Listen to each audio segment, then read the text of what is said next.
My name is Kevin Anderson. Some of the early publicity said that Peter Hudis was going to be speaking. We're both involved with the News and Letters group. I'm a writer for News and Letters, which is a newspaper, and although it doesn't look like it, it's also a theoretical journal. Just to show what that means, let me list what 3 of the articles are in the current issue that just is off the press, which is outside, if there are any copies left.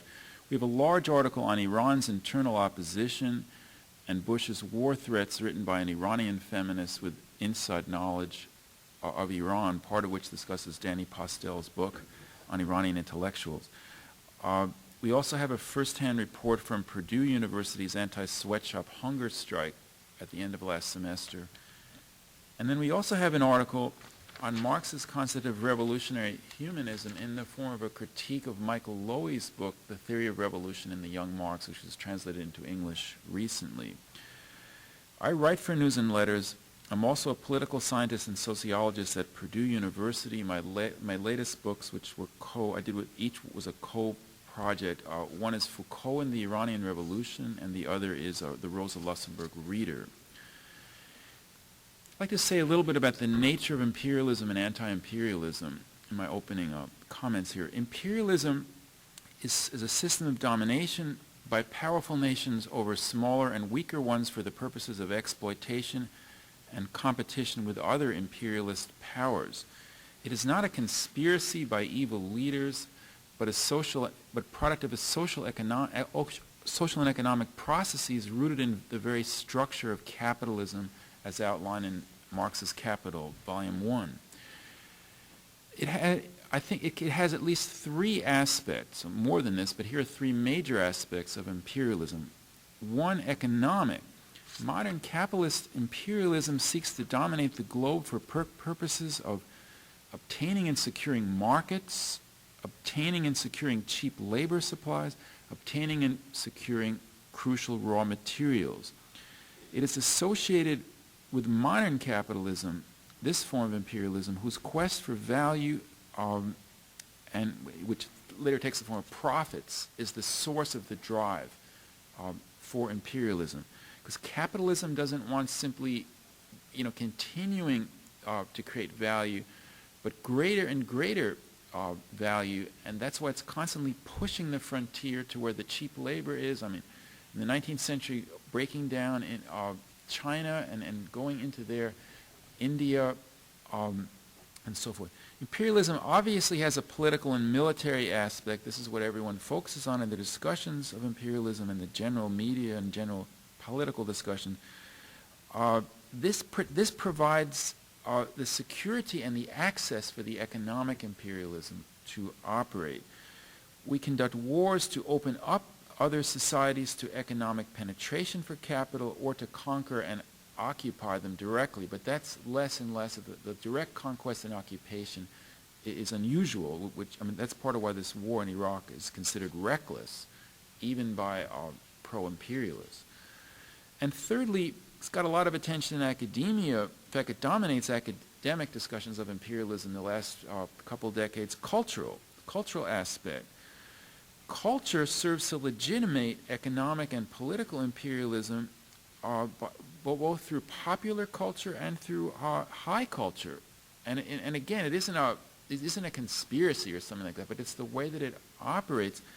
And I'm talking about everything from Indiana Jones and how it portrays countries oppressed by imperialism, those kind of films, to the way that what some call our most conservative cultural institutions, art museums, discuss the way they organize the history of art and culture. I once was at the Louvre. I was in the basement looking at some Egyptian stuff. I walked upstairs, and there was the Greek stuff, which is so obviously a higher stage. And then way at the top floor were the French paintings. And of course that, I'm not saying it's a conspiracy or anything like that, but it operates to both convince people at home of the superiority of their culture and their right to dominate, and of course race has an element there. And also, if it really can work well, which it doesn't usually, it attempts to convince people inside the countries oppressed by imperialism that they're inferior and that they can't do it on their own, and they need this tutelage. Some of the good writing on the economic and political aspects of imperialism can be found in Lenin and Rosa Luxemburg. Some of the best writing on the cultural side can be found in authors like Frantz Fanon and Edward Said, but let me make the caveat, I don't agree with everything in Edward Said's book. You have 3 minutes. Okay. Imperialism strengthens capitalism, but it has always engendered resistance, part of what Lenin called the dialectics of imperialism. At home, working people and youth have to fight its wars, all people have to pay its cost. Abroad, even more opposition from those nations and peoples are oppressed by imperialism, and this touched off one form of what it touched off was what W.E.B. Du Bois in Souls of Black Folk, his statement that the color line is the line of the 20th century, referring to those peoples of Africa, Asia, and Latin America oppressed by imperialism. Forms of resistance vary, however, from progressive and emancipatory to middle of the road and even reactionary. At home, there is reactionary opposition to imperialism. Pat Buchanan opposes some aspects of imperialism, some forms of it, like the current war. He's an isolationist. He said we should build a wall around our country at the Mexican border. Shouldn't get involved with these other ethnic groups and races. I mean, he wouldn't say it publicly, but he just stops short of saying these inferior races.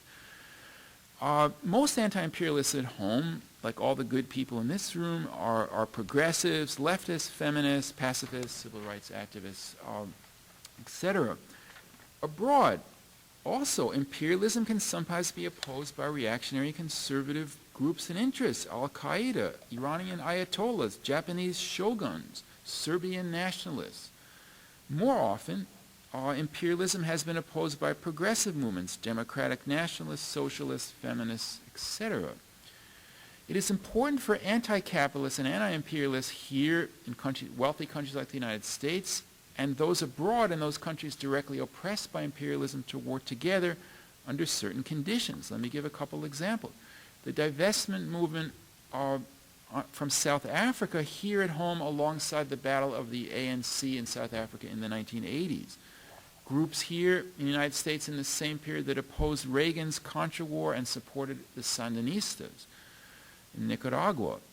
Today, groups here that support movements in Chiapas, Oaxaca, and Bolivia, groups here that work around the sweatshops issues and try to link up with the labor movement in countries oppressed by imperialism. Today, however, there are also many forms of reactionary anti-imperialism. That doesn't really have an existence anymore, but Iraq's Ba'athist Party and the Syrian wing isn't really very more progressive either. Various forms of radical Islamism, or as it's sometimes called Islamic fundamentalism, Serbian nationalism. I think progressive anti-imperialists need to oppose imperialism while also avoiding support for these reactionary forms of anti-imperialism. Some progressives, unfortunately, have fallen into the trap of the notion that the enemy of my enemy is my friend. That is not a way to build a progressive, emancipatory, anti-imperialist, anti-capitalist movement. I do not believe. Thank you.